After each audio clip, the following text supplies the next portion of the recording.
Bonsoir. Ah, il y a du monde. C'est un grand plaisir d'être ce soir ici au Centre d'art contemporain. Je n'ai pas vu Andrea Bellini, mais on le remercie. Si près de la Société de physique. Pour la présentation de Cassandre Poirier-Simon, qui a effectué un séjour au CERN, j'ai compris, de novembre 2016 à janvier 2017, et qui avait comme partenaire Maria. Donc je me réjouis de les entendre tout à l'heure. Je pense que Cassandre a gagné le prix Collide de Genève. Ce prix, pour moi, il illustre, il met à l'honneur la ville et le canton de Genève en tant que haut lieu de l'art et de la science. Il est bien en ligne avec le rôle que Genève a joué dans la création du CERN, pour la création d'attirer le CERN sur son sol, et depuis 63 ans maintenant, avec le lien avec le CERN.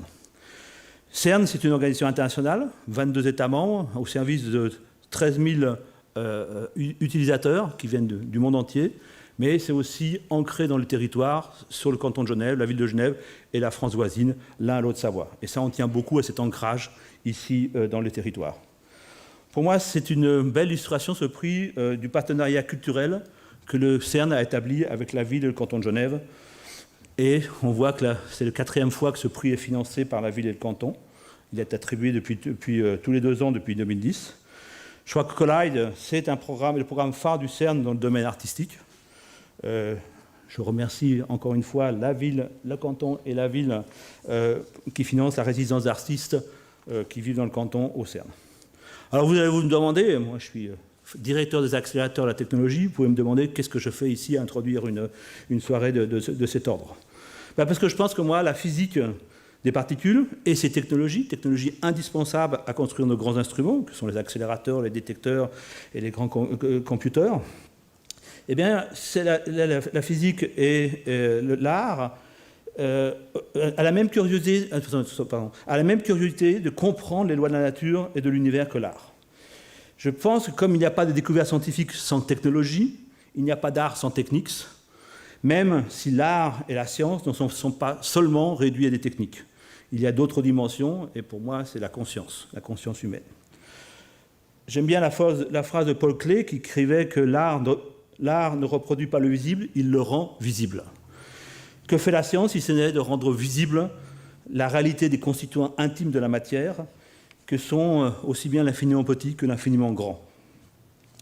Et je pense qu'on procède aussi avec une même démarche analogue aux différentes phases de création, l'observation, le questionnement, l'expérimentation, l'itération, l'expression et la communication. Je pense que ce soir, on va être au stade de la communication. Dans cette démarche, pour moi, aussi bien scientifique et je pense de l'art, ce qui est important, c'est la rencontre, la confrontation et même souvent le conflit. On peut aller jusqu'au conflit. Je pense que ce qui rend intéressant les sciences et l'art, et ce que j'aime bien dans le programme Art at CERN, c'est qu'il provoque cette confrontation entre ces 2 disciplines. C'est encore mieux. Les lois de la physique nous imposent de grands instruments pour sonder des petites dimensions. Donc c'est-à-dire que plus on veut voir petit, plus il faut penser, il faut construire grand. Je pense que c'est la même chose pour l'art. Il nous faut des grands projets artistiques, des grandes initiatives culturelles pour appréhender l'intime de l'humain. Et je pense que c'est encore une fois penser grand pour faire les choses. Pour terminer, je voudrais revenir à Cassandre. La semaine dernière, pour préparer cette réunion, j'ai pris un grand plaisir à parcourir votre blog et les 20 posts que vous avez faits durant votre séjour. Alors déjà, tout début, j'ai eu un choc parce que CPS at CERN. CPS, je ne sais pas si vous le savez, c'est un étonnement parce que CPS, ça veut dire CERN Proton Synchrotron. Et c'est le premier synchrotron de 600 mètres de circonférence le CERN a été créé pour construire ce CPS. C'est pas beau comme clin d'œil, ça. Et il a été mis en fonctionnement en 1959, il est toujours en opération et est un des piliers pour remplir l'injecteur, pour remplir le LHC, et il va fonctionner au moins jusqu'à 2035-2040. Donc je pense que quand j'ai vu CPS à CERN, je me suis dit, tiens... J'ai pu constater qu'en 3 mois, vous avez rencontré de nombreuses personnes que je connais bien, comme Tiziano Camporesi à CMS, Anita Ollier aux archives, juste en dessous de mon bureau. C'est dommage que vous n'avez pas monté jusqu'au 5e étage. Reyes à la salle de contrôle, qui est le cerveau des accélérateurs. Même un théoricien, Gavier Salam. Visiter la bibliothèque, la salle de contrôle d'AMS. pour ceux qui ne connaissent pas, c'est un détecteur qui est situé sur l'ISS et qui est contrôlé au CERN.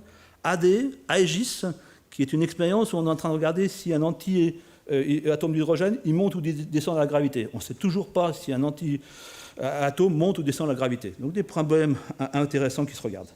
Assister à une conférence sur l'accélérateur à ℾ𝕒 du Douvre, visiter l'atelier mécanique principal, même rencontrer Women in Technology, je suis appris, animer un atelier d'écriture digitale, et bien sûr, avec Maria, le centre de calcul. Et je vous ai même vu construire une chambre à brouillard. Je peux dire que je suis ébobie qu'en 3 mois, vous ayez pu faire tout ça.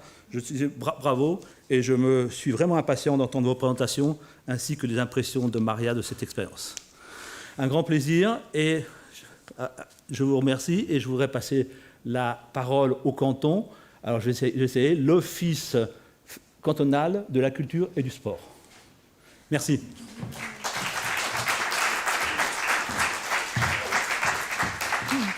Merci beaucoup. Bonsoir, mesdames et messieurs. Merci à M. Bordry pour cette inspirante introduction. Merci aussi à Juliane et à Monica pour cette organisation. Donc, c'est avec grand plaisir et beaucoup d'intérêt que la ville et le canton de Genève se sont une nouvelle fois associés au CERN pour ce projet. Et nous étions particulièrement, enfin j'étais particulièrement intéressée par cette proposition de travailler sur le livre, sur l'écriture, sur la littérature, donc après le cinéma, la danse et la musique, dans la mesure où se posent aujourd'hui au livre et à l'écriture des défis très importants dans le domaine du numérique et pour lesquels nous avons vraiment besoin de compétences, de recherche, d'exploration et pour cela de conditions idéal, d'ailleurs au CERN, pour cette expérimentation. Donc, merci infiniment au CERN d'avoir offert ce véritable laboratoire à Cassandre pour y développer ce projet.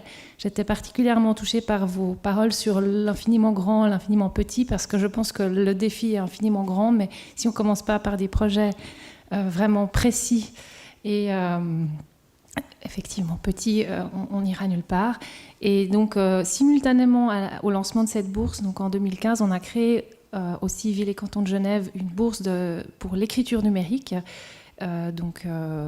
sans ces conditions idéales de laboratoire, mais par contre qui est ouverte, qui va continuer donc tous les 2 ans. Le premier lauréat était dans le domaine de la bande dessinée, avec un projet aussi très intéressant. Donc, si parmi vous, il y a des personnes qui sont intéressées à postuler, donc vous trouvez tous les détails sur cette bourse sur les sites de la ville et du canton. Je fais un peu de publicité, mais c'est pas pour rien, c'est parce qu'aujourd'hui, on a vraiment aussi besoin de toucher des personnes intéressées. Et finalement, il y a encore peu de gens qui connaissent l'existence de cette bourse. Voilà.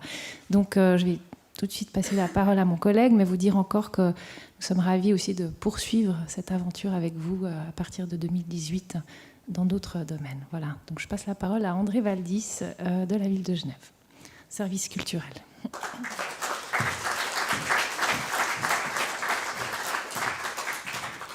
Bonsoir. Alors je m'associe évidemment à tout ce qui vient d'être dit. Et la ville de Genève est particulièrement heureuse de s'associer à ce partenariat avec le CERN et le canton pour plusieurs raisons. Parce qu'évidemment, le CERN, par ce qui s'y fait, est évidemment très inspirant, par les gens qui y travaillent aussi, mais aussi pour une autre raison, c'est que ça donne l'occasion à des artistes dans des domaines très divers. On a commencé par la danse en 2012, avec Gilles Jobin. Ça donne la possibilité aux artistes de faire un travail, pas nécessairement avec une nécessité de résultats, de produits finis, mais je ne suis pas en train de faire des jeux de mots, des analogies un peu faciles entre la science et les arts, mais faire de la recherche pure, de la recherche fondamentale, avec des possibilités d'erreur, avec de l'expérimentation.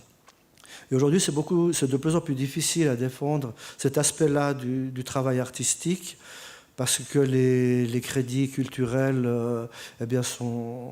sont mis à mal un peu partout, chez nous aussi à Genève, pas seulement aux États-Unis. Quand on subventionne un spectacle, quand on subventionne une pièce de théâtre, un opéra, un disque, on a un produit fini, on a quelque chose qu'on peut défendre, mais l'expérimentation avec quelque chose qui ne soit pas vraiment compris, c'est un privilège, c'est quelque chose de très important. C'est comme ça que les artistes avancent, c'est comme ça qu'ils peuvent évoluer dans leur travail, trouver de nouvelles idées et puis regarder vers le futur. Alors pour nous, l'instrument qui permet de développer ça, c'est l'instrument des bourses. Certaines sont partagées avec le canton, comme vient de le dire Claire et Dalier. D'autres, nous les poursuivons seuls. Il y a des bourses de résidence aussi, des bourses de création. Et celle avec le CERN, évidemment, nous plaît particulièrement parce que, je l'ai dit, c'est un univers particulièrement inspirant, avec une formule de mentorat, de partenariat, de personnes qui travaillent ensemble, etc. Donc voilà, nous sommes prêts à continuer évidemment sur cette lancée. Et on m'a donné 2 minutes, je les ai déjà dépassées. Alors merci beaucoup et puis on se réjouit d'entendre la suite. Et puisque c'est la formule de la soirée, je vais passer la parole à Monique Abeillot, head of something at Arts at CERN. Merci.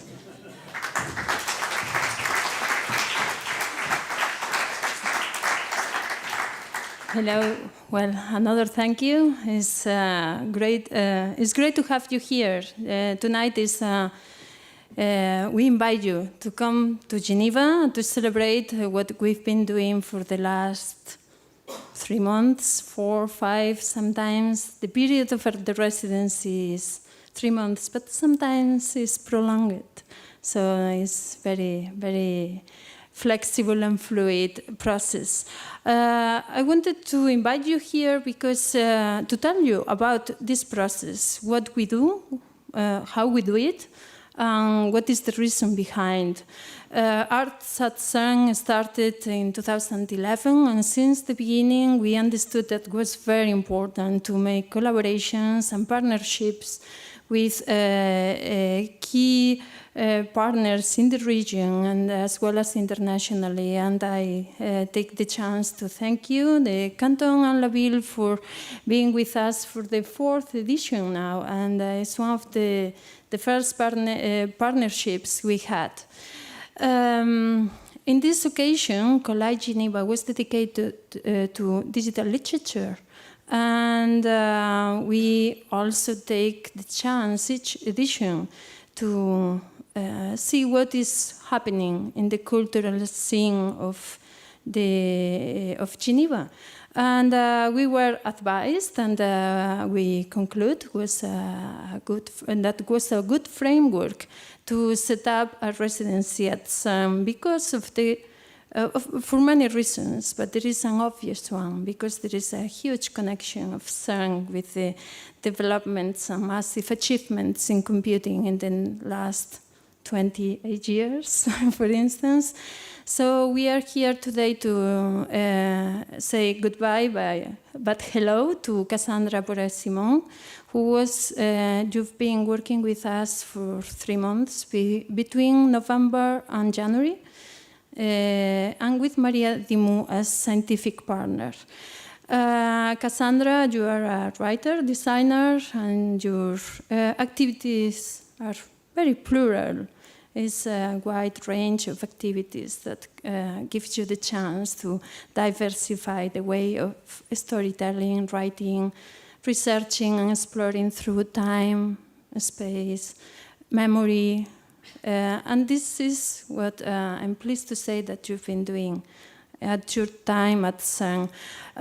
In our residencies, it's very important, the interaction with the scientists, and the scientists and the artists are close together in conversation. We don't go so far as collaboration, but sometimes happen, and it's very gratifying to see it. The collaboration with Maria has been clear. You've been guided and curated by your scientific partner, and I think this is something I'd like to take to the questions later. But also you saw many other scientists and experiments, and I like to hear about it and to share later in the conversation. So I'll just pass you the microphone, and the stage is yours.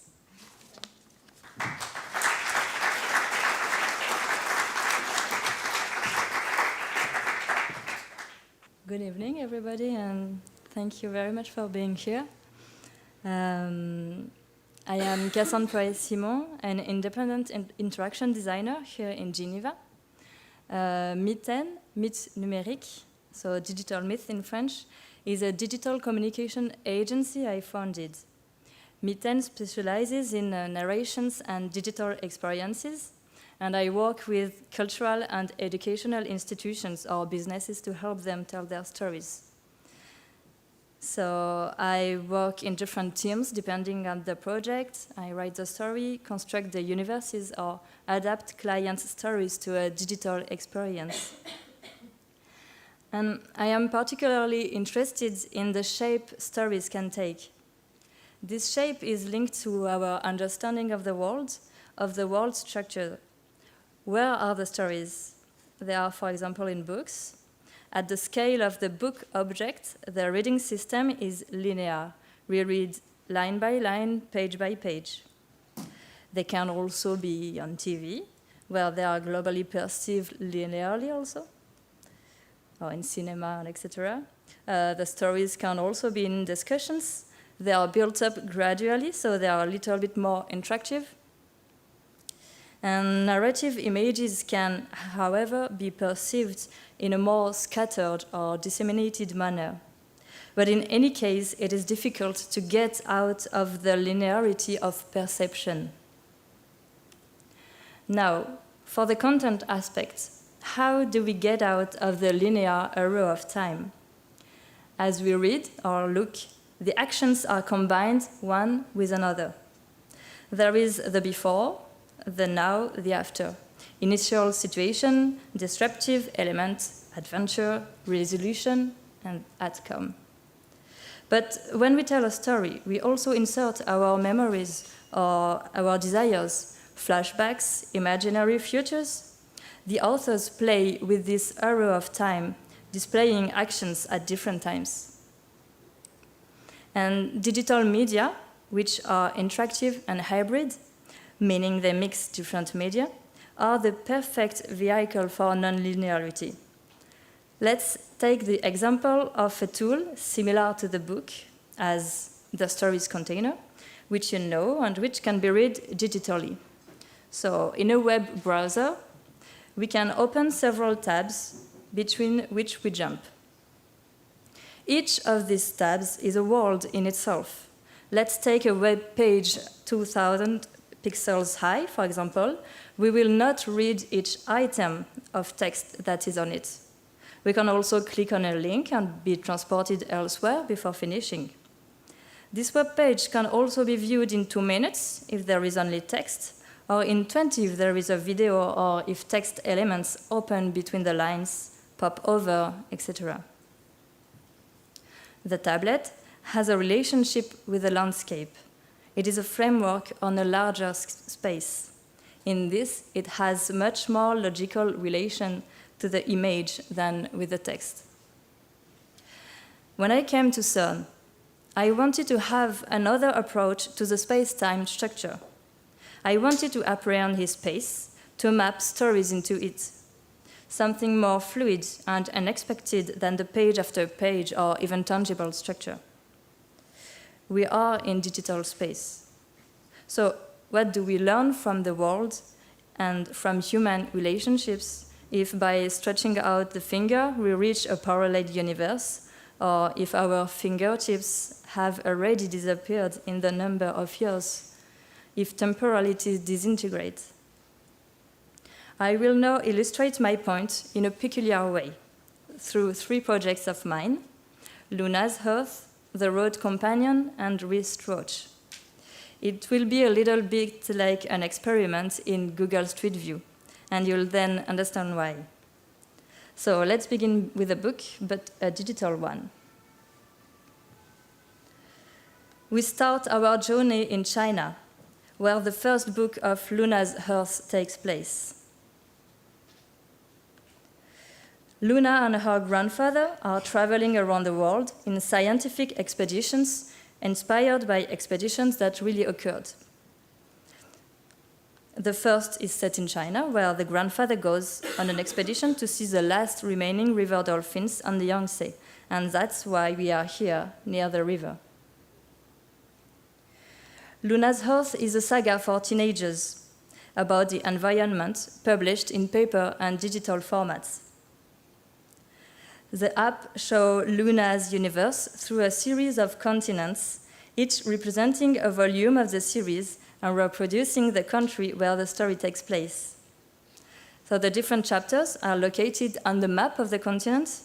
So when reading one of the books, the user zooms into the corresponding continent and can follow Luna's adventures. So the structure shown of this story is linear, but seen from above. We advance zone by zone, and we don't see the micro shiftings, like this.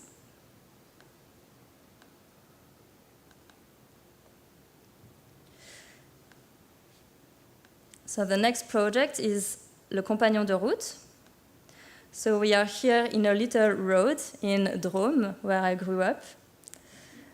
Le Compagnon de Route, the road companion, is a story to be read online. And it is not really a road movie, but a road story. So you just need to print a windshield in paper and to glue it on your computer screen to transform it into a car. Then you can navigate into the story with the arrows on your keyboard. So I will show you how I do. So for example, there is a crossroads, and you choose which way you want to drive. Like in a video game, we'll go on the roads with the driver and his companion to pick up flowers, like little treasures. The fact of choosing path will not allow us to change the story, but more to understand differently the relationship between the two people in the car, depending on the information we'll get. This web project has been exhibited the first time as a website in the National Library of France in 2015 during a conference about digital literature. And the second time it has been exhibited here. It's in the Center of Contemporary Arts as an installation. So this story is the literal representation of what a hyperfiction is. So you know the choose your own adventure books? This is the same structure with branch lines. So for example, we had this way. But maybe if we are in Zurich, we want to go to Stuttgart, to Munich, and etc. We can go like this. And from Geneva to Turin, Milan, Venice, and maybe all the roads end at the same point.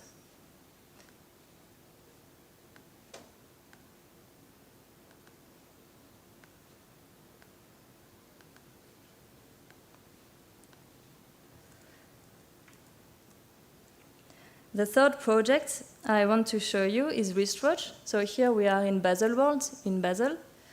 It was a project for Tissot. They wanted a display to show their T-Touch digital watches. So the one I proposed and was exhibited in 2012 consisted in a series of 4 terminals arranged like quartz, and I will show you the video.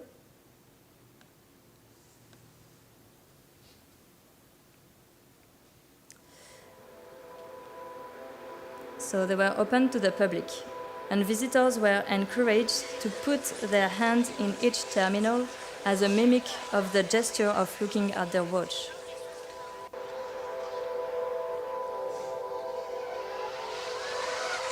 By inserting their hand in the terminal, visitors triggered the appearance of a miniature world that clung around the wrist.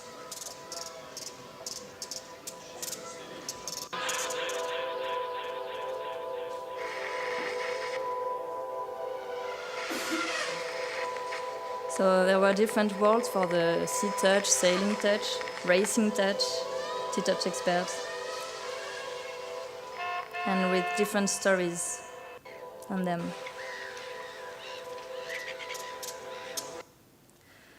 So here the world is reduced to a sphere,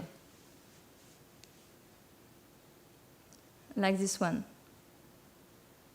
We trigger the stories and we watch them interacting together. So, as you know, I have been awarded the CERN Award for digital literature, and spent 3 months as an artist in residence at CERN. So when I came here, my first idea was, in short, to develop a digital book that translates physicists' understanding of time and space to both its story and navigation system. For example, a book that is in perpetual expansion. We begin from a little room, then other rooms and characters appear, etc. It could be also a book that contains no pages, but another form of basic structure. So, what would be the elementary element of a book?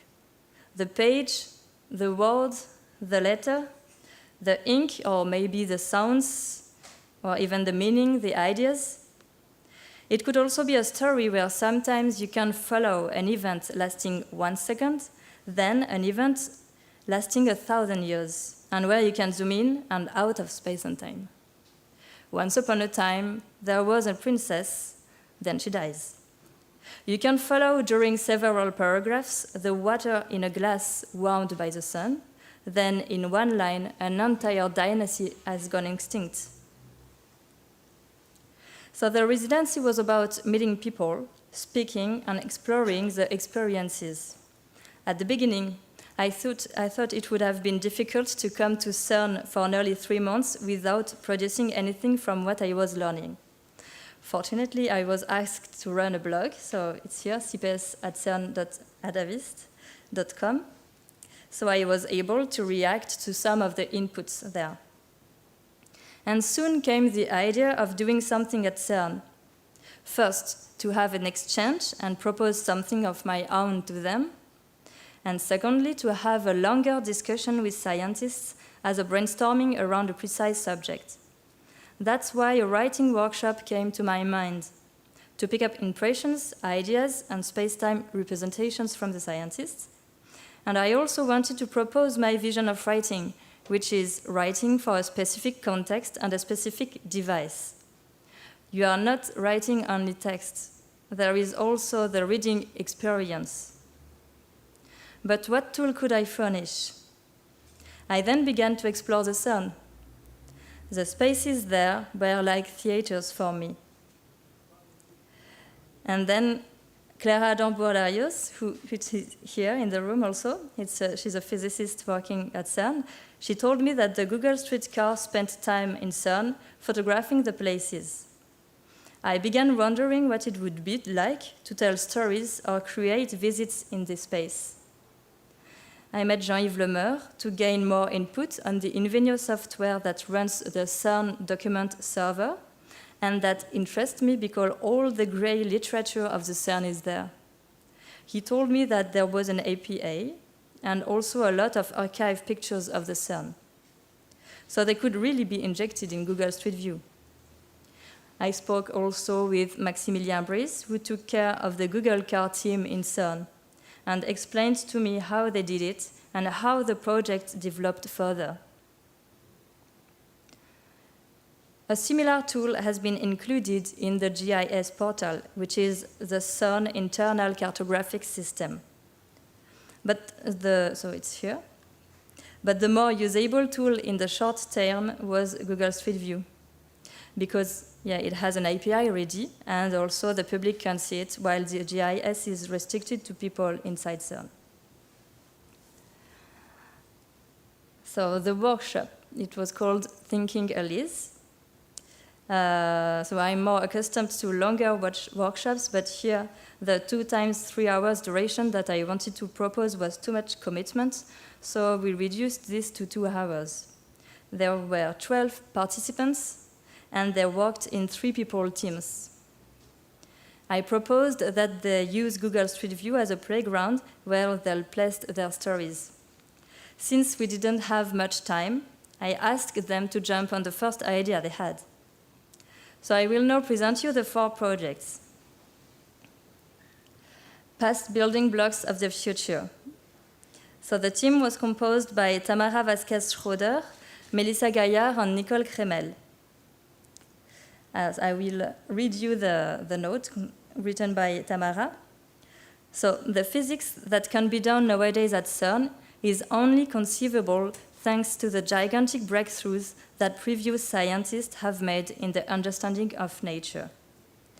CERN celebrates the work from our predecessors, naming various streets inside of CERN after scientists that have left their impact in the history of particle physics. So, for example, here we are in the street named Poly, so it's here. With this project based on Google Maps, the virtual visitor is greeted from entrance B to restaurant 1, meeting the outstanding personalities from the past that are remembered by the street names, from different times and different places, all related to particle physics as in a multi-dimensional puzzle. So, hi there, I'm Wolfgang Poly. I postulated the existence of the neutrino. Neutrino goes through the Atlas detector without being seen. So there is several personalities like this. Oops, where did I go? And etc., etc. So another project. This project has been done by Jeremy Nietzela, Natalia Karina Juska, Stephen Goldfarb, and Maria Dimou. Their idea was to create a visit of the CERN in 2017 by visitors from the future. So they wrote a dialogue between us, the physicists from the future, and them, CERN worker from 2017.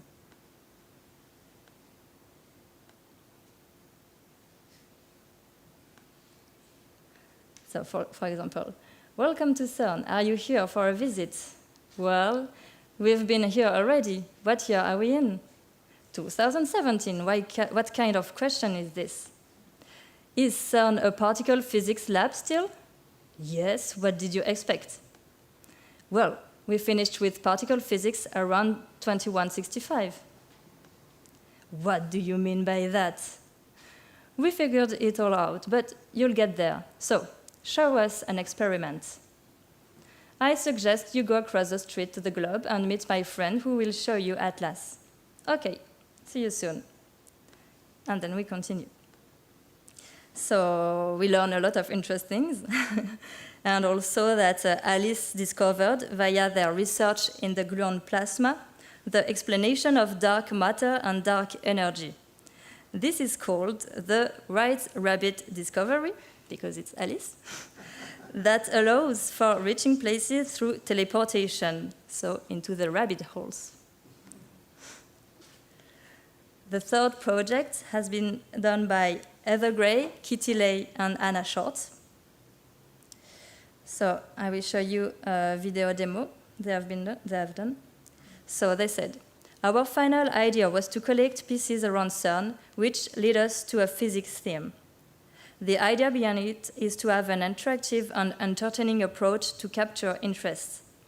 To do that, we collected our ideas together and added maps with clues on these places. So we see all the places, the globe, the coffees, the biggest detector, so Atlas, the bubble chamber, and etc. So it's like a treasure hunting game. And the fourth and last project is like timelines mapped in space. It's named Early Days, no, the Early Years. So this team is represented by Maria Alandes Pradillo, Gavin Salam, and Yuri Tanaka. They focused on the localization of timelines in space as a real space-time entanglement. So I read their texts. Our idea was to represent in Google Street View the different timelines that appear in the CERN web. We started with the accelerator timeline. Our idea was to have a picture of the Director General at the time at CERN next to the relevant building where the information would be presented.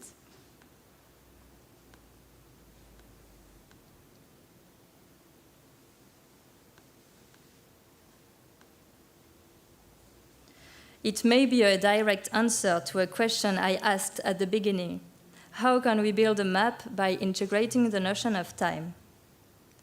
So it was a very short but interesting workshop and I'm glad to have received positive feedbacks from the participants. For the moment, what we have done is really embryoning, but I am sure we can create a much more developed tool in Google Street View for outreach, but also for real poetry and stories in it. To finish, and at the same time continue with this idea of opening spaces like accordions and conduct research on various media that could possibly tell stories, I was very interested in the system of writing equations. Indeed, they are not read linearly, so I will therefore continue to study how they are structured, like a media, and perhaps to be inspired for other forms of narrative structures. So I even found a choose-your-own-listen books around algebra by chance in the CERN library. It's from 1960s, and it's really like a choose-your-own-adventure book. You may see it after.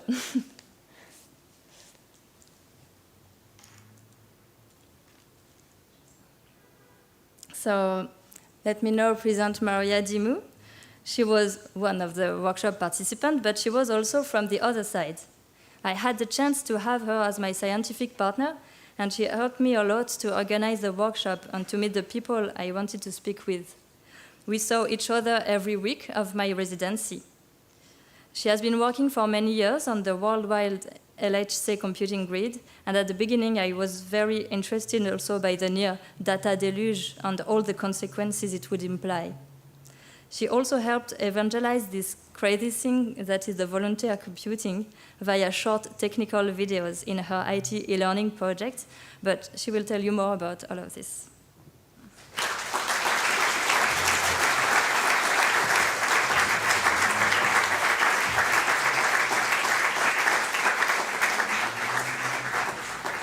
CERN is about research. It has 4 missions, as we have defined them recently, and our director has pronounced them very clearly. So this is a nice picture that is made to show how an accelerator, which is in a tunnel 100 meters under the Earth in the Pays de Gex, and a picture, artificial picture of the sky can match together with the notion of what Frederick said at the beginning of research spanning from the very, very small particles to the infinitely great galaxies. And the reason actually why I wanted very much to make this metaphor, let's say, is that it seems unrelated to have very concrete, very precise, always provable, or very discrete, if not yet proved, speech by science, and yet have so many free and innovative and flexible modes of taking every kind of material and speech and image to make an artistic work. So first basic mission of CERN is to do fundamental research. Then it's to research in the areas of technology, and the reason is that one cannot accelerate the protons that we accelerate today in the current experiment without having incredible level of engineering, magnet knowledge in depth, cryogenics, and computing. So as I work in computing, and as Cassandre's, one of the preferred colors is a fuchsia kind of pink, I framed our computing center in pink. But in diversity, we have a long way to go. Nevertheless, we are working on this. So the computer center looks like this now. It was built in '72, and at that time we were thinking that a 1,000 square meter room with very high ceiling is good enough for cooling and operating the computers, which were antique museum pieces, mainframes in today's technology. But now that we have thousands of small computers looking like pizza boxes, but with many cores, many calculation units that give out a lot of heat, in there it's like a sauna. In the 90s, it was super cold, and to work on the consoles without having the fingers purple, you had to be Russian. But today, you just cannot enter in there because it's infinitely hot and noisy. So, third mission of CERN is collaboration, and this is probably one of the most rewarding things about working there, because you can find Nobel Prizes that are always available. You have a question, Cassandre wanted to discover something or know something in depth. We could find the person, he was or she always delighted to talk, and she mentioned it. So this is a picture of great enthusiasm. What happened in this case? We had le faisceau, we had the beam aligned correctly. So you can see there very carefully how delighted people are. You can also count the number of women on the picture, but passons. And about collaboration, I really have a second slide because I'm so enthusiastic about it. Look at this picture of the planet. With the exception of very few African countries, Greenland and I don't know, what is it, Indonesia? I'm not sure about my geography, despite the Google Earth view that we did in depth. Everybody in the planet participates. The member states are the deep blue, but the observers are the light blue. And you had, in the Cold War era, you had collaboration despite the Cold War, where Americans and Russians were sitting in the same meeting room discussing their experiment. It's just, this is kind of miracle.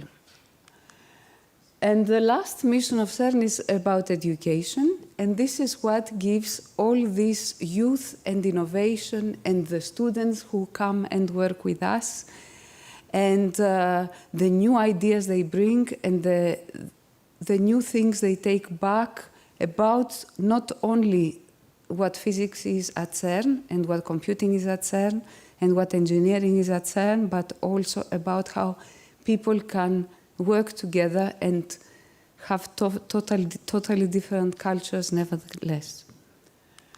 So CERN, because it's so international, because it's all over the world, had from the beginning the need for intense networking. So when I came to CERN at the end of the 80s, we had a lot of network protocols, and there was a kind of protocols war, because at that time there were standardization bodies that were close to the governments, to the PTTs, to telecommunications authorities that wanted to impose protocols of establishing networks between research institutes, but also every industrial computer company had their own network. So I worked on software that was trying to convert from one protocol to the other the packets so that we could communicate, because my application, of which I was responsible, was the email. And at that time, every such protocol had a different email format. So much before my time, in the 70s, Windsurf and other guys in the States who were students then, and Windsurf is not a person of CERN, but he is kind of my mentor, and he has been to CERN a few times. He will come again, I hope. And they invented internet. So you can see on this graph that he provided that at the beginning of the internet, there was a track. I have a photo of this track. If you go to my homepage at CERN, you can see it in one of the previous presentations. There was a track that had to travel from one internet node to the other, so that this is the track, so that it can make sure that the packets can get to the destination. It was very elementary stuff. So in 89, between 89 and 91, our colleague at CERN, who was in IT, we were working very close together, not on the same project, had written this proposal that is now on every T-shirt, like the Che Guevara photo, where he suggested that we no more send the scientific publications to all collaborating institutes by post, because this is something that we cannot remember if we are old enough, or we cannot conceive if we are very young. But at the time, up to the 80s included, CERN collaborations which were comprised by hundreds of people required the papers to be sent to every member institute, to be corrected by the collaborators, and then commonly edited. Right? You agree? He agrees? He knows? So this person, fantastically humble and able to distinguish what is important with what is rubbish. He sat down and, as a single man, wrote the protocol HTTP, the language HTML inspired from HTML, which was a markup language, and went to distribute the first server and client software for the web.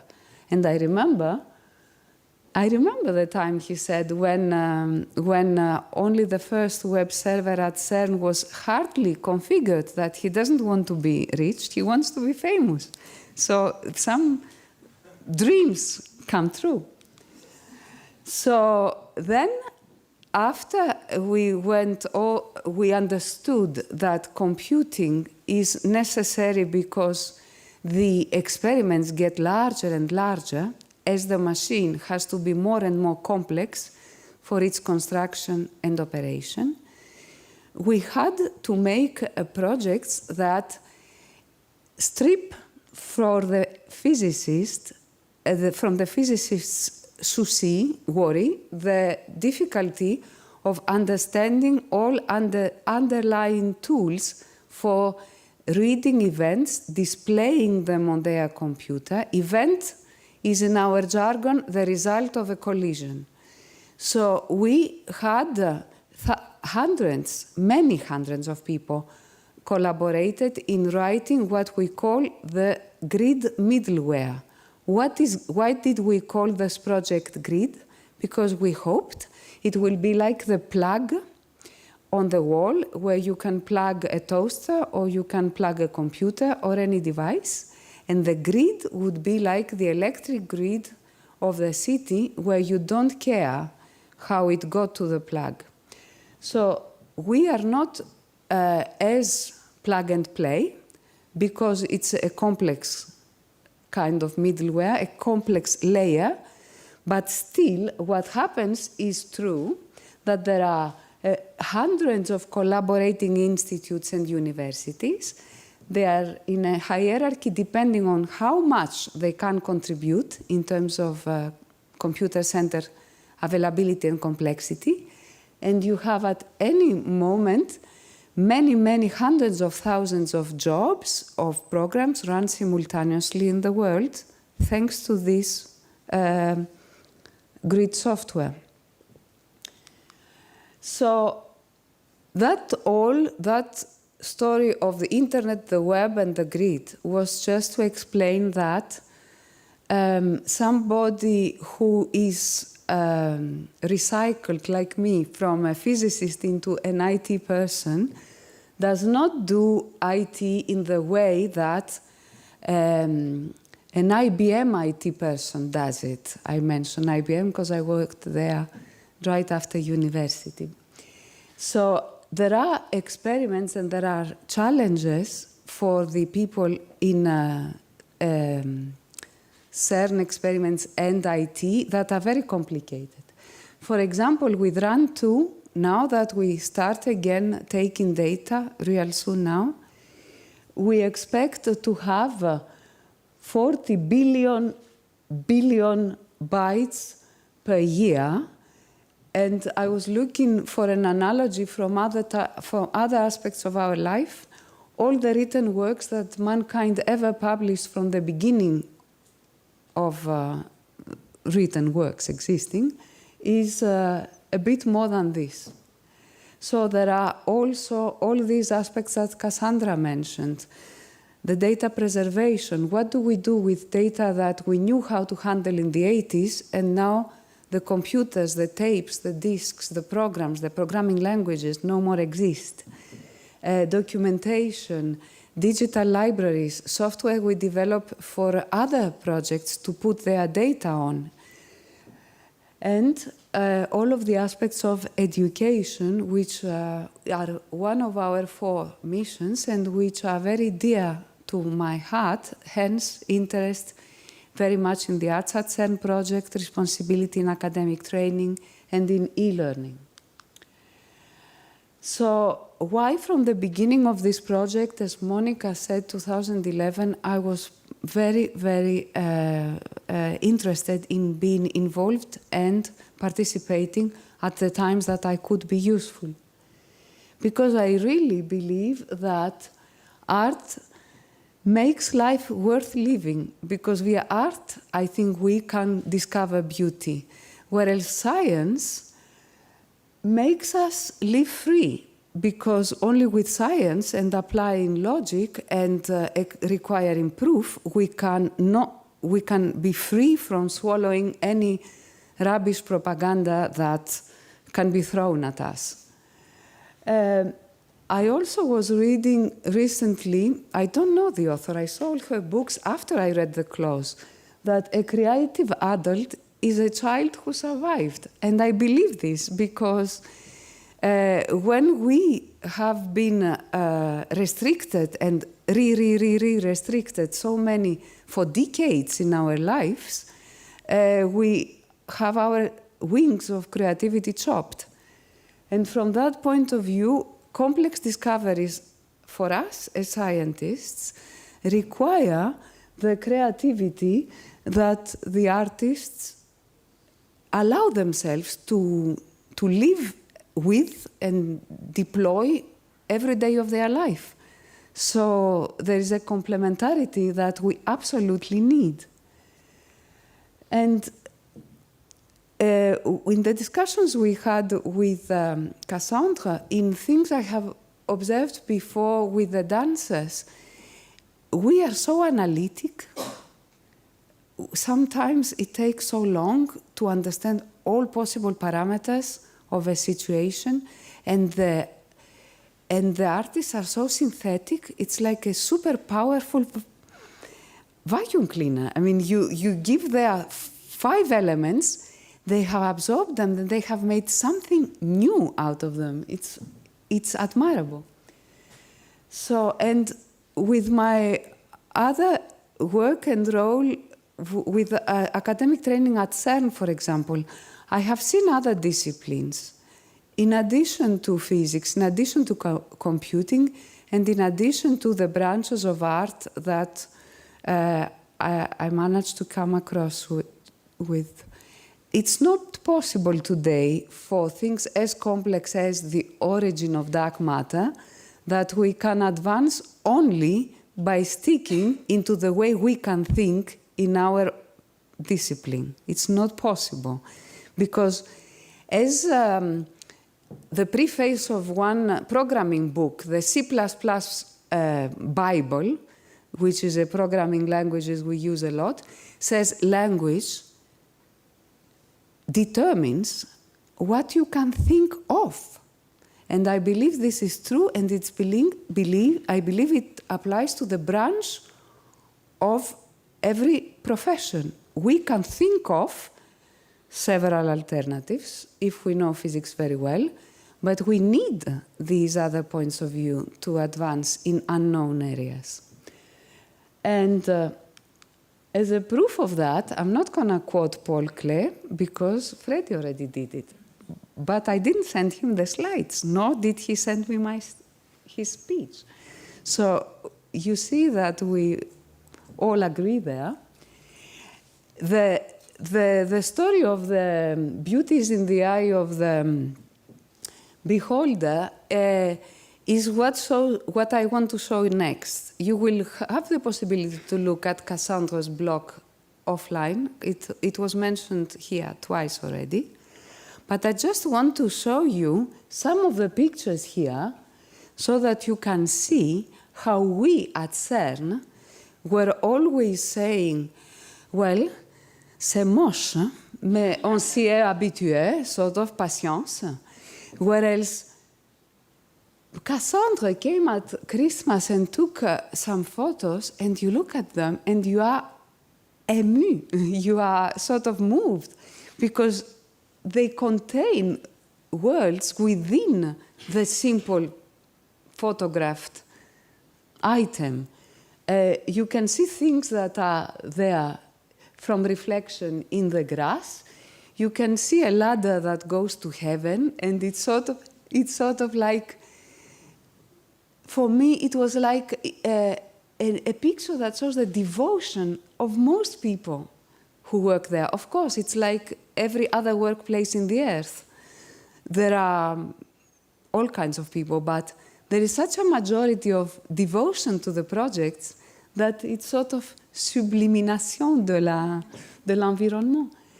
So you can see several of them where you have the impression that it's like the end of the world as we know it, and there is one item left there, almost hanging in the air. You have this petite crèche de Noël in the middle of the Geneva winter. You have the top of the hill and you don't know what is beyond, and you can imagine several things.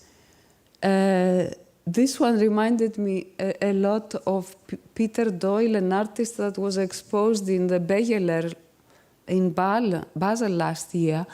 So I work at CERN so many years, I never noticed all these things are so beautiful. And this is the last one, which was also when the lab was closed and 2016 was ending, and it was written by somebody, or it was you? No. Somebody. We don't know. On the window, I think you can see how an artist can bring out beauty of the things we see and we just don't know. So, merci.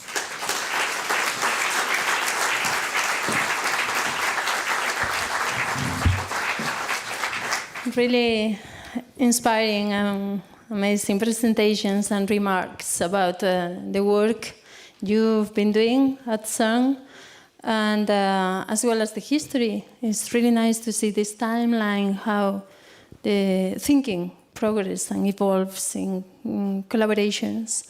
So this is how we are going to do it. I'm going to throw you a couple of questions each, and then I'll invite the public to comment or to give some questions and answers to the artists and scientists here. And my first question is for you, Cassandra. I've seen that you've been articulating many different languages here, the visual, even you can hear sound in your pictures as well as in the exercise you did with Google Street View. You can see experience happening. So how was your experience in your time during the residency? I bet that there are associations of ideas that you didn't expect when you talk to different scientists not only from IT as Maria, you saw each other regularly, but also you know about the diversity of fields and genres at CERN. So what associations, unexpected associations you saw during your time and your visits to different people? Yeah, and there is nobody on my pictures, but however, I met a lot of people, and it's what I remember of the CERN. And yeah, we talked a lot, and they were very available. We spent a lot of time with a lot of people at CERN, and yes, there were a lot of associations that I didn't expect. I think that each thing that I was told was generating a new idea. So I have a big list of all ideas of things I want to do after CERN, but then I have to select things regarding my thematic of research. So yeah, and also we talked also a bit about equations, because I once in the library, because I spent a lot of time at the library of CERN, I saw an equation that really looked like a musical notation, and I was like, how is it read, and maybe how is it like when you read it out loud, or aloud, sorry. So I asked a friend of mine who studied mathematics to read me out loud. And it was not linear. He was jumping from the beginning and taking some other information in the end of the equations. And I was like, but how do you read it? And I really wanted to study it as if it was media. So we speak also with Gavin Salam, and he told to us that they can be seen also as images, maybe, because you can jump into different parts of the equation. So I would like to continue working on this theme.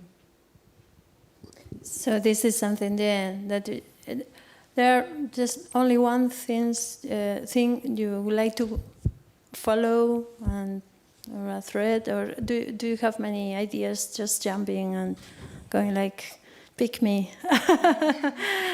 Yeah, a lot. But of course, I will continue with the Google Street View tool that I have developed during after my residency. But also, I was interested in the CERN Accelerator Complex, which is also a map, and I wanted to map stories in it again. And yes, I don't have all my list in the head, but yeah. Cartographies are there as a keyword for you, right? Cartography, yeah, the geography of the space. That's very interesting. Mm-hmm. Yeah. Well, I'll go with Maria, because many things have been said and are still there for discussion about art and science collaborations, and or art and science encounters. I like to think about encounters, because there you have a chance to find opportunities that are unexpected, as we said before. But there is a question that I'm always asked, and I don't have an answer yet, because I think there is a multiplicity of answers. So I'll give this question to you, and is how do you see the process of engaging with artists affect to your own research as a scientist? Do I need this? I do. Yes, we are. Okay, so I will try to paraphrase what I said before. I think everyone can think the way he or she is used to, by education, culture, language, the bit set in the brain. And these encounters give us a totally different map of the world, not in the sense of cartography strictly only, but in the abstract notion of map of the world. It's another point of view. It is the possibility for us not to be so à cheval, so strict, so fanatic about the process, because you can see that the process is not divine. The process can be different paths to get to a result. As scientists, we need to go to a result which is provable, which can be defended, which can be cross-checked by other collaborators or opponents, and we have to be proven right in a sense of correctness. But these encounters give us the possibility to approach difficult problems from other points of view, and sometimes we gain time and we gain arguments for getting where we want to get. You understand what I mean? So you mean that opening up a process, like giving other angles that are not strictly procedural, the way we know, yeah. So do you For see that in example, the artist? you have a physicist, you have a mathematician. For them, the equation with an integral, with a derivative, with whatever, it is a key in or college, or I don't know when, in every country, that you read it in a given way. And you don't have the possibility to appreciate the beauty of it, and you don't have the possibility to imagine that somebody will come and say, how do you actually read this from here, and how do you say dt first, or integrate over blah to blah? And all of these things, when, for example, you as a physicist or a mathematician have to explain your equation, for example, you have to speak to school kids, or you have to explain to an audience that has not done the maths in advance for you. You learn how to defend what you have written there and convey its content in a different manner. You have to convey the content that is accurate, that is sound scientifically, but you can do it in a way that the audience is not falling asleep real soon now. Yes. That takes me to research.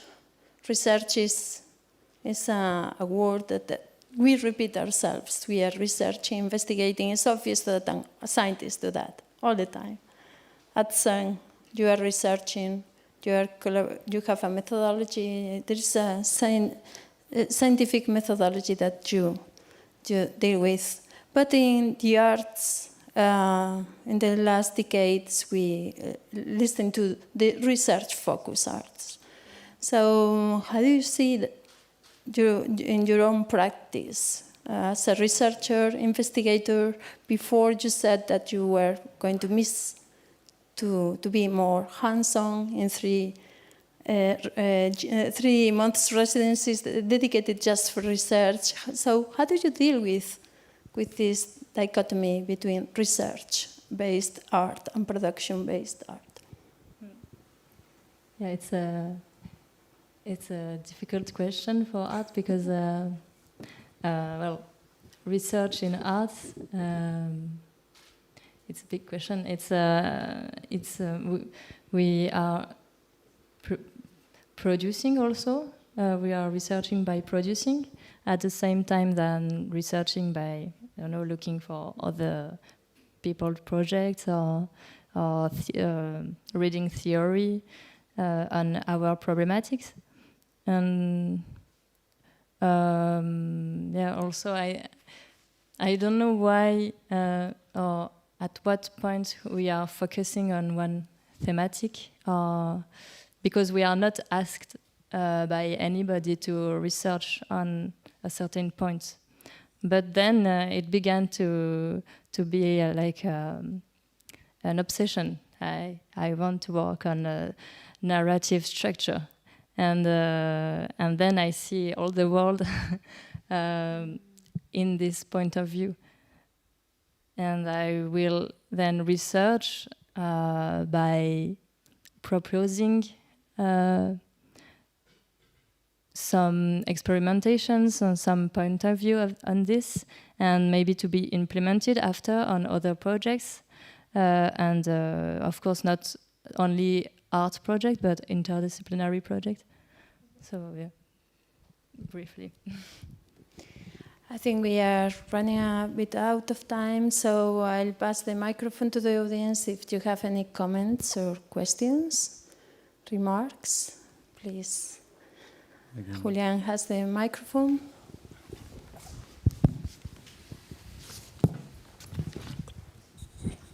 Oui, on va parler français, comme ça les anglophones ils peuvent améliorer leur français. Moi, je suis italien. Bon, le rapport entre art et science, dans le passé, c'était assez clair. Disons qu'il y a beaucoup de grands savants qui étaient artistes. Bon, on parle de Leonardo da Vinci, peut-être, mais on peut aller aussi les philosophes qui étaient aussi scientifiques, mathématiques, Descartes, Pascal, pour arriver jusqu'à Einstein, qui était pas grand violoniste, mais passionné de violon. Et je trouve que malheureusement, aujourd'hui, peut-être parce qu'on est en train d'aller vers une spécialisation très poussée de la science, les scientifiques que je rencontre, les ingénieurs, des amis qui travaillent au CERN, ils sont très peu passionnés de l'art. Et c'est un peu dommage d'être si cloisonné, dire je suis un grand scientifique, mais après, en dehors, bon, l'art, le théâtre, ça m'intéresse beaucoup moins. Et moi, je trouve que l'art et le théâtre et toutes ces activités, ils peuvent développer dans son esprit et aider à la recherche. Alors, je ne sais pas, c'est quoi votre expérience? Bon, vous êtes... effectivement, je pense que vous êtes quelqu'un qui aime l'art et la science. Mais qu'est-ce que vous en pensez de vos collaborateurs ou les gens que vous croisez dans votre milieu? Est-ce qu'il y a les gens qui continuent à aimer l'art, ou alors, en dehors de leur travail, ils deviennent des personnes qui s'intéressent, comme moi j'aime bien le football, mais après, sont moins des choses banales. Voilà. Alors, il y a trois choses. D'abord, comme je disais tout à l'heure, au CERN, Freddy a dit qu'il y a 13 000 personnes qui sont enregistrées. Donc, il y a de tout. Et il y a aussi énormément de gens qui sont très investis et très grands amateurs, bien sûr, parce que le professionnel, par ma définition, c'est celui qui paye ses factures par ce qu'il fait. Donc, si nous payons nos factures en travaillant au CERN, on peut dire qu'on est grand amateur d'art, mais on ne peut pas dire qu'on est vraiment artiste investi professionnellement. Ce n'est pas ça qui paye les factures. Mais par exemple, jusqu'à notre directrice générale, aujourd'hui même, elle est une pianiste confirmée, avec italienne come lei, e dunque laureata del Conservatorio Superiore non so quale. Voglio dire, è veramente une pianiste professionnelle. Et comme ça, des gens comme ça, j'en ai rencontré plusieurs dizaines au CERN. C'est vrai que moi, dans ma sphère d'influence, enfin de contact, je parle de dizaines. Mais c'est vrai que je ne connais pas un échantillon de tous les 13 000 qui sont dans le répertoire du CERN. En plus, il faut aussi comprendre que, bien sûr, l'interdisciplinarité nous mènera à la nouvelle renaissance. Je l'ai mis aussi sur mon slide et je pense beaucoup à Leonardo et ses capacités multiples. Mais il est vrai qu'aujourd'hui, pour pouvoir faire de la science fondamentale à ce niveau, il n'y a pas 18 heures par jour de travail. Il y a des jours, des nuits, des mois, des années. C'est acharné. Donc, à un certain moment, si les gens qui sont déjà très exigeants dans le niveau de performance qui exigent d'eux-mêmes pour leur travail n'ont plus le courage de pratiquer un art à côté, je peux comprendre. Moi, j'aime beaucoup la danse. Je fais de la danse au niveau amateur. Mais... Non, mais il fréquente. Je ne peux pas parler, comme je disais tout à l'heure, de 13 000 membres du répertoire. Mais moi, dans la petite ville de Genève, je peux aller à aucun spectacle sans tomber sur un collègue. Donc, je peux vous dire qu'il fréquente, sincèrement. Il peut y avoir certains qui ne voient pas cet échange intime, ces encounters, comme Monica disait tout à l'heure, aussi indispensable que nous le voyons nous ici. Mais je ne peux pas croire que dans la grande majorité, les gens du CERN n'ont pas une participation à la vie culturelle quand même, sincèrement. Et je crois que c'est une chance, ça aussi pour nous comme collègues, pour les sujets de débat, pour les échanges, oui. Regardez seulement sur la page web du CERN, vous voyez des dizaines de clubs, des clubs qui sont tout à fait des volontaires, qui peuvent, avoir un but scientifique du type investigation de l'énergie solaire, mais il y a quand même des clubs artistiques sur la musique, sur la danse, sur le cinéma, un tas de trucs, vraiment, beaucoup.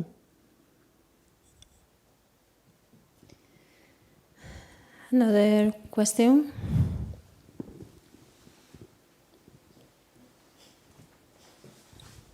Hi.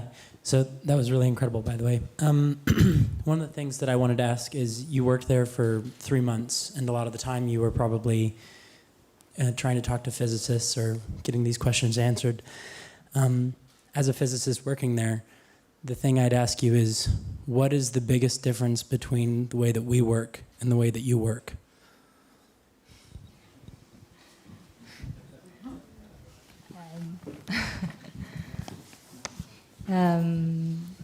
The biggest difference, I don't know if I really understood how you work, because I had the impression by being at CERN that you were quite free as a person independent like me, free to go to conferences you want, free to work on things you want, but I don't know.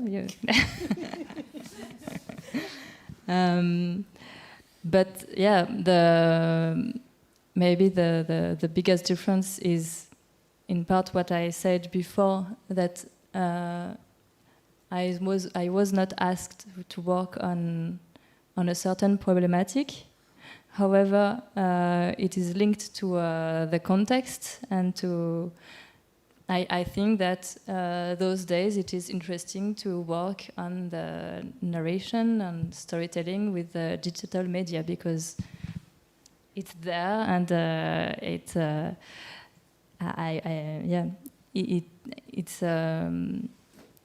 a good thing to create with this and to not be dictated the contents. So, I don't know if I have completely answered to your question. I have to think more of this. I think she says she's more free than us. She's more free.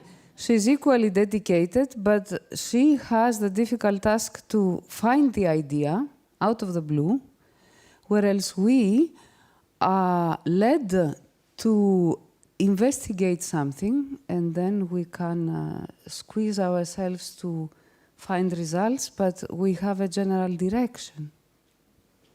She's more free. But I think there is also a more separation at CERN between the theory, the experimentalists, the engineers, and by being an artist, I have to not to know all of this, but I have to code, to draw, to read a lot of articles and think of it, to write papers on this thematic, and yeah, maybe more pluridisciplinary at the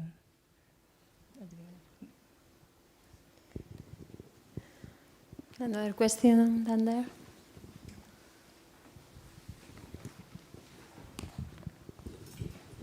Hi, I'm a Master of Fine Arts student actually at the head. I just want to join your discussions about what's the difference between artist and scientist. To me, I feel like fundamentally, I don't think there's a big difference between the two.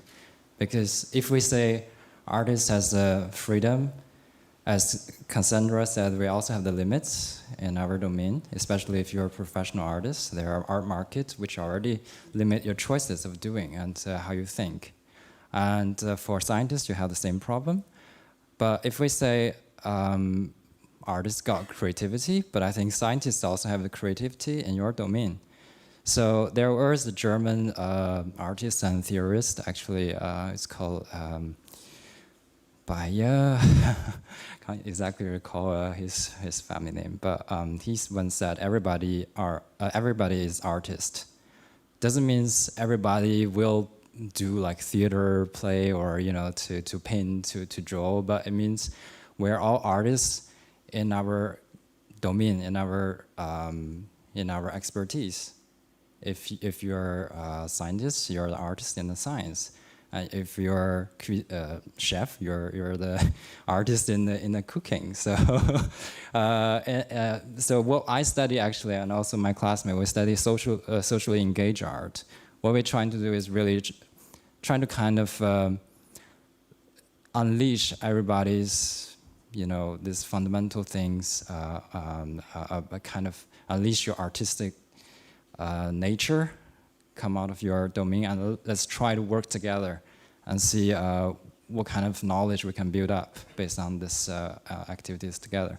So yeah, my take is there's no basically fundamental difference where we're just restrained by our social conventions and expectations. But maybe that's the point to have an artist to be at CERN. It's really to remind everybody where everybody is artist. We're not just where everybody is scientist as well. So yeah, thank you.